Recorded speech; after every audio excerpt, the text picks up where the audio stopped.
दिल्ली से बड़ी खबर है। बीजेपी केंद्रीय चुनाव समिति की बैठक है आज।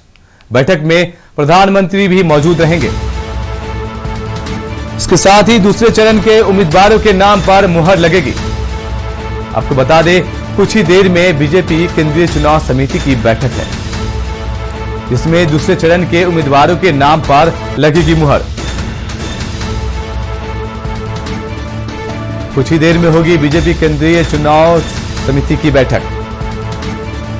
बीजेपी केंद्रीय चुनाव समिति की बैठक, इस बैठक में प्रधानमंत्री नरेंद्र मोदी भी मौजूद रहेंगे, जो यूपी में होने वाले आगामी विधानसभा चुनाव को लेकर दूसरे चरण के उम्मीदवारों के नामों पर मुहर लगाने की तैयारी की जाएगी। इसके साथ ही बता दें, कुछ ही देर में इस बैठक का आयोजन किया जाएगा। कुछ दिनों के हाई वोल्टेज ड्रामे के बाद आज जो बीजेपी की बैठक है, जिसमें दूसरे चरण में प्रत्याशियों के नाम पे मुहर लग सकती है, देखने को मिलेगा कि इस बैठक के बाद किस तरह की सियासी उठापटक आपके समक्ष देखने को मिलता है। बीजेपी केंद्रीय चुनाव समिति की बैठक है आज। सीएम योगी आदित्यनाथ भी इसमें शामिल होंगे। दूसरे चरण में उम्मीदवारों के नाम पर लगेगी मुहर।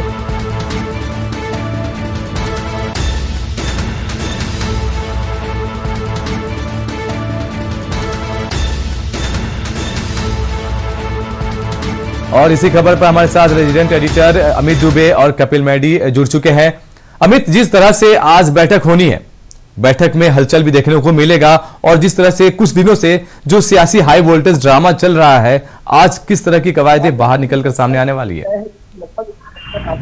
देखिए, सबसे बड़ी चीज की बैठक जो है वो लगभग शुरू हो चुकी है। तमाम जो सीईसी के मेंबर है, चाहे वो मध्य प्रदेश के मुख्यमंत्री शिवराज सिंह चौहान की बात करें, बिहार के कैबिनेट मंत्री शाहनवाज हुसैन की बात करें, वो भी यहाँ पे पहुंचे हुए चुनाव समिति के मेंबर है, और कुछ लोग जिनमें राजनाथ सिंह की बात करें, नितिन गडकरी की बात, सीईसी के मेंबर तो हैं, लेकिन कोरोना की वजह से बैठक में वर्चुअली शामिल होंगे। इनमें जेपी नड्डा, जो कि राष्ट्रीय अध्यक्ष है, वो उनका भी नाम आता है। इसके अलावा अगर बात करें तो हमारे सूत्र बता रहे हैं कि आज की जो सीईसी बैठक है, इसमें 2 नहीं 3 चरणों के उम्मीदवारों को लेकर मंथन हो रहा है, क्योंकि जो चुनाव होने हैं वो पहले दूसरे चरण की लिस्ट तो जारी होगी ही, लेकिन तीसरे चरण के उम्मीदवारों के नामों का फाइनलाइजेशन भी आज की बैठक में ही हो जाएगा, और उसके बाद फिर बीजेपी को लिस्ट जारी करने में कोई दिक्कत नहीं होगी।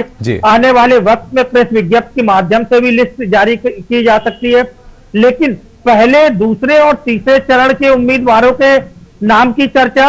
इसके अलावा मुख्यमंत्री योगी आदित्यनाथ कहां से चुनाव लड़ेंगे, ये भी लगभग विषय जो है वो जो 2 दिन कोर कमेटी की बैठक हुई, उसमें इस तरह का माहौल भी रहा है, क्योंकि अब जो चीजें सामने निकल कर उसमें कहा जा रहा है कि योगी जी को अयोध्या से चुनाव लड़ाया जा सकता है, जबकि बीजेपी की एक सांसद हरनाथ सिंह यादव पहले ही इस बात को लेकर चिट्ठी लिख चुके हैं कि योगी जी को मथुरा से चुनाव लड़ना चाहिए। सही कहा अमित आपने कि जिस तरह से अभी ये जो बैठक होगी उसके बाद बहुत सी कवायदें बाहर निकलेंगी। कपिल, आपके पास आते हैं। जिस तरह से कपिल, ये उम्मीदवारों की घोषणा तो कर दी जाती है, लेकिन ये सियासी जो वोल्टेज ड्रामा है वो लगातार जारी रहता है।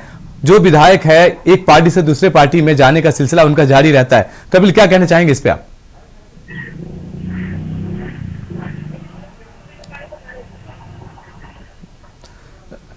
जी, लगता है कपिल आपकी आवाज नहीं आ पा रही है। आप अपनी तरफ से जो साउंड है उसको अनम्यूट कीजिए। कपिल जी, आप आवाज आ रही है? कपिल जी, जिस तरीके से सर ये बैठक लगातार 2 दिनों से जारी है दिल्ली के बीजेपी कार्यालय में, और कहीं ना कहीं उत्तर प्रदेश में जिस तरीके से बीजेपी नेताओं ने बीजेपी का दामन छोड़ने का सिलसिला शुरू कर दिया, कहीं ना कहीं ये भी सर एक बड़ा मुद्दा निकल के सामने आ रहा है।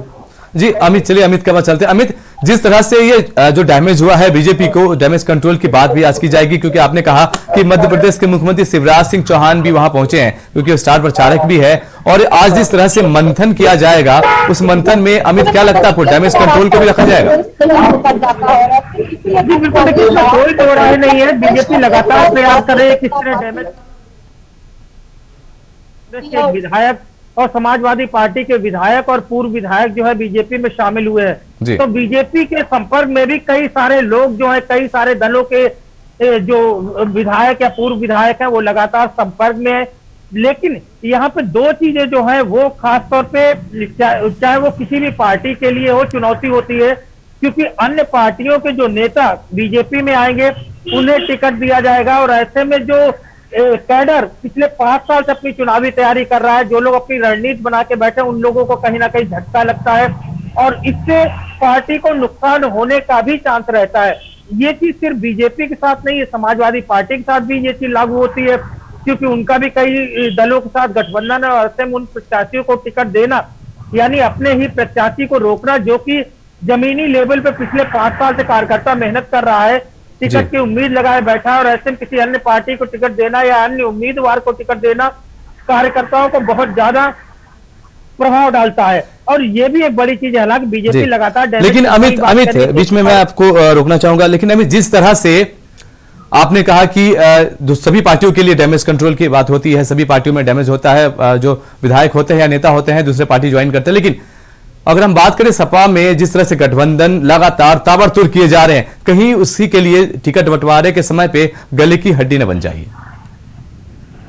जी बिल्कुल, देखिए यही बात कह रहे हैं, यही बात जो है अपने दर्शकों को बताना चाहते हैं कि सबसे बड़ी चीज ये चुनौती हर पार्टी के लिए, समाजवादी पार्टी का भी इतने दलों के साथ गठबंधन हुआ है, ऐसे वो सीटें जब अन्य दलों को दी जाएगी तो समाजवादी पार्टी का जो कार्यकर्ता और नेता है जो लगातार अपने अपने विधानसभा में मेहनत कर रहे हैं, उन्हें टिकट ना मिलना, अंत समय में जब चुनावी माहौल बना है, जब चुनावी टाइम आया है तो किसी अन्य पार्टी के पास टिकट जाना कहीं ना कहीं समाजवादी जिस पार्टी का कार्यकर्ता है जो टिकट की उम्मीद लगाए बैठा है उसे बहुत ज्यादा प्रभावित करता है। और ये भी चीजें पार्टियों को कहीं ना कहीं देखनी होती है। हालांकि ऊपरी रूप से गठबंधन जरूर दिखता है, पर एक तरह प्रत्याशी मान सकते हैं कि स्थानीय भाषा में प्रत्याशी थोपा जाता है, लेकिन इन चीजों को भी तमाम दलों को देखना होता है। और यही बड़ी चीज है कि बीजेपी इस बार फिर हमने देखा चुनाव से पहले ही नरेंद्र मोदी की तमाम रैलियां जो है यूपी में देखने को मिली, तमाम इनॉग्रेशन देखने को मिले, अमित शाह जो कि गृह मंत्री है उनकी तमाम रैलियां वहां पे देखने को मिली। यानी बीजेपी पहले से ही अपनी तैयारी कर रही थी और अभी तक जो पिछला चुनाव था वो मोदी के नेतृत्व यानी मोदी के फेस पे, प्रधानमंत्री के फेस पे लड़ा गया था। इस बार बीजेपी मान रही कि उसके पास एक और फेस योगी आदित्यनाथ के रूप में जो पिछले 5 साल से सरकार चला रहे एक और फेस आया है, तो जाहिर तौर पर बीजेपी अपनी चुनाव भी रणनीति जो है वो अन्य दलों से अलग रखना चाहती है। हालांकि इसमें कोई दो राय नहीं कि पार्टी हमेशा कहती है जब प्रधानमंत्री के रूप में उनके पास एक बड़ा चेहरा है तो वो उसे क्यों ना यूज करे, और वही यूज होता हुआ लगातार दिखाई दे रहा है। आज की जो खासतौर पर लिस्टों को लेके जो यहाँ पे चिंतन मंथन होगा वो भी 10 तारीख को जो चुनाव हो रहा, 14 फरवरी को जो चुनाव हो रहा, 20 फरवरी को जो चुनाव हो रहा, तो इन सारी चीजों को जो है वो ध्यान में रखा जाएगा। यानी 3 चरण की कवायद जो है वो बीजेपी पहले ही स्टार्ट कर रही है, जबकि अन्य दल जो है वो अभी तक पहले और दूसरे चरण पे मंथन कर रहे हैं। जी सही कहा अमित। चलिए कपिल आपके पास आते हैं। कपिल, जिस तरह से पार्टी के जो नेता है वो दूसरे पार्टी में शामिल हो रहे हैं, उनका सबसे बड़ा एजेंडा और सबसे बड़ा मुद्दा अति पिछड़ा वर्ग को लेकर है और उनके प्रति जो संवेदनशीलता आती है की बातें कि हाँ अति पिछड़ा वर्ग को पीछे की ओर देखती है बीजेपी की तरफ से, कोई भी उनके साथ सहानुभूति नहीं की जाती है। तो अति पिछड़ा वर्ग को लेकर ही इस्तीफे का सिलसिला जारी है, ये उनका कहना है, जिस तरह से उन्होंने पार्टी को छोड़कर अन्य पार्टी में शामिल होने जा रहे हैं। कपिल अनम्यूट कीजिए। कपिल, आपकी आवाज हमारे तक नहीं पहुंच पा रही है। सर, जिस तरीके से स्वामी प्रसाद मौर्य ने इस्तीफे के बाद अपने बयानों को जारी किया है, उन्होंने भी नाराजगी दिखाई कि दलित, पिछड़े और ओबीसी से के साथ जो पार्टी के नेताओं के द्वारा दुर्व्यवहार किया है उससे नाराजगी उन्होंने साफ तौर पर दिखाया। उन्होंने ये बहुत बड़ा कारण बताया कि इस कारण को लेकर ही उन्होंने पार्टी से इस्तीफा दिया है। जी जिस तरह से कपिल आज जो बैठक होने वाला है, जिस तरह से मंथन होगा बैठक को लेकर, उसमें क्या लगता है तीसरे चरण की जो कवायदे हैं, जैसे अमित ने भी बताया मुझे कि तीसरे चरण के भी जो प्रत्याशी है उनके नाम को भी लेकर आज मंथन किया जा सकता है, तो तीसरे चरण के और दूसरे चरण दोनों मिलाकर आज किस तरह के एजेंडे देखे जा सकते हैं, कितनी नाराजगी आज के बैठक के बाद देखने को मिलेगा जिस तरह से अभी ड्रामा हो रहा है? जी जिस तरीके से उत्तर प्रदेश में नेताओं का दल बदलने की प्रक्रिया लगातार जारी है, कहीं ना कहीं ऐसे में बीजेपी नुकसान में दिखाई दे रही है। और दूसरी ओर आज जहां पर दिल्ली में जो कार्यालय में बैठक चल रही है, जिसमें प्रधानमंत्री नरेंद्र मोदी जी भी वर्चुअल वीडियो कॉन्फ्रेंसिंग के जरिए जुड़ेंगे, और कहीं ना कहीं पहले दूसरे चरण की तो लिस्ट आनी बिल्कुल तय है, और कहीं ना कहीं तीसरे चरण के उम्मीदवारों की भी घोषणा हो सकती है। जी जिस तरह आपने बताया कि उम्मीदवारों की घोषणा हो सकती है, अमित दूसरे और तीसरे चरण ये मिला के आज मंथन होना है। शिवराज सिंह चौहान भी मौजूद है, प्रदेश अध्यक्ष अगर हम बात करें यूपी के बीजेपी वो भी वहां पे मौजूद है, धर्मेंद्र प्रधान भी रहेंगे, और जो मुख्यमंत्री योगी आदित्यनाथ है वो भी मौजूद रहेंगे। पीएम मोदी की अध्यक्षता में ये बैठक होगी। इस बैठक में अगर निर्णय की बात की जाए तो उम्मीदवारों के चेहरे को किस तरह देखा जा रहा है? देखिए, एक बात पहले चुनाव समिति के स्ट्रक्चर को लेके खासतौर पर अपने दर्शकों को बताना चाहेंगे कि बीजेपी केंद्रीय चुनाव समिति जो है वो स्थायी समिति है, और उसमें प्रधानमंत्री की बात करें, गृह मंत्री अमित शाह की बात करें, नितिन गडकरी, राजनाथ सिंह, संगठन मंत्री बी एल संतोष, तमाम जो शिवराज सिंह चौहान की बात करें, शाहनवाज हुसैन की बात करें, तो 15 सदस्यीय कमेटी चुनाव समिति है, जो कि जब भी कोई चुनाव के प्रदेश में या देश में कहीं भी चुनाव होता है जिसे लेके फाइनल करती है, और जिस प्रदेश के प्रत्याशियों की लिस्ट जारी होनी होती है उस प्रदेश के नेताओं को भी इस बैठक में शामिल किया जाता है।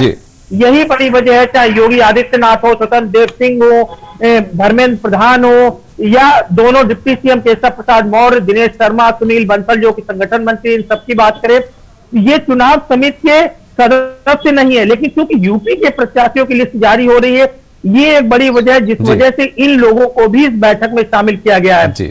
क्योंकि चुनाव समिति जो है वो पंजाब और उत्तराखंड की भी जब बात होगी तो उसमें पंजाब और उत्तराखंड प्रदेश के जुड़े जो लोग हैं वो चुनाव समिति के साथ शामिल होंगे। शिवराज सिंह चौहान और शाहनवाज हुसैन तमाम सदस्यों के साथ में चुनाव समिति के स्थायी सदस्य हैं, और जब भी चुनाव समिति की बैठक होती है तो इस तरह के तमाम लोग जो है जो चुनाव समिति के सदस्य हैं वो उसमें भाग लेते हैं। कुल मिला के अमित आपका ये कहना है कि कुल मिला के जिस तरह की आज जो मंथन होगा वो देखने वाला हो कि आज बैठक के बाद किस तरह के निष्कर्ष निकल कर सामने आते हैं। शुक्रिया आप दोनों का इस महत्वपूर्ण जानकारी के लिए। जैसा कि आज बीजेपी की केंद्रीय चुनाव समिति की बैठक होनी है और बैठक की शुरुआत हो चुकी है। इस बैठक में चुनावी मंथन को लेकर चर्चा की जाएगी। इसी बीच दिल्ली से एक और बड़ी खबर है, जहां कांग्रेस महासचिव प्रियंका गांधी की